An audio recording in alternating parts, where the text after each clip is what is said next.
Run for girl child గురించి చేస్తూ ఉన్న ఒక గొప్ప కార్యక్రమానికి మేము గౌరవ స్థానిక శాసనసభ్యులు గాంధీ గారు దేశ స్థాయిలో మరి సేవా భారత్ సంబంధించిన సంస్థ పెద్దలు ఈ రాష్ట్రానికి సంబంధించి ఈ సేవా భారత్కి సంబంధించిన ప్రతినిధులందరూ కూడా ఒక ప్రధానమైన కార్యక్రమాన్ని నిర్వహించడం జరిగింది. చిన్నారులకు ప్రత్యేకంగా గర్ల్ చైల్డ్ సంబంధించి ఆడపిల్లలకు సంబంధించి వారికి ఉన్న అవసరాలను గుర్తించి పేద వర్గాలకు సంబంధించి చుట్టుప్రక్కల ఉంటున్న ఈ స్లమ్ ఏరియాలో వారి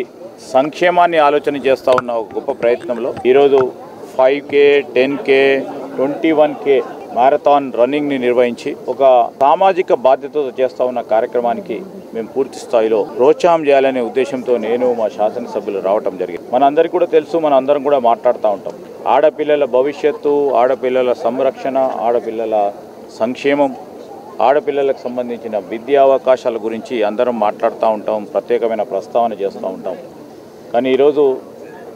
సేవా భారతికి సంబంధించిన సంస్థ వారు మాటల వరకే పరిమితం కాకుండా మేమున్నాము అని ధైర్యం చెప్తూ ఆ పిల్లలను ముందుకు నడిపిస్తూ 9 సంవత్సరాల కాలం పాటు వారితో పాటు వారికి స్పాన్సర్ చేస్తూ ఉన్న అనేక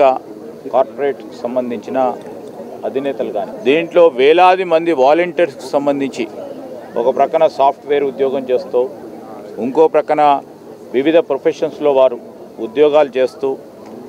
మేము కూడా దీంట్లో పాల్గొనాలని వాలంటీర్స్గా పనిచేస్తున్న వారికి అందరికీ కూడా మరి నిజంగానే శుభాకాంక్షలు తెలియజేస్తా ఉన్నాం. ఇలాంటి కార్యక్రమాలు పెద్ద ఎత్తున అందరూ కూడా చేసి మనము మా ప్రభుత్వ లక్ష్యం కూడా ఆడపిల్లల సంరక్షణ, ఆడపిల్లల చదువు, ఆడపిల్లలకు సంబంధించిన సంక్షేమం మా ప్రధానమైన ధ్యేయం భాగంలోనే ఇలాంటి సంస్థలను తప్పకుండా ప్రోత్సాహం చేస్తామని మనవి చేస్తూ సెలవు తీసుకుంటాం.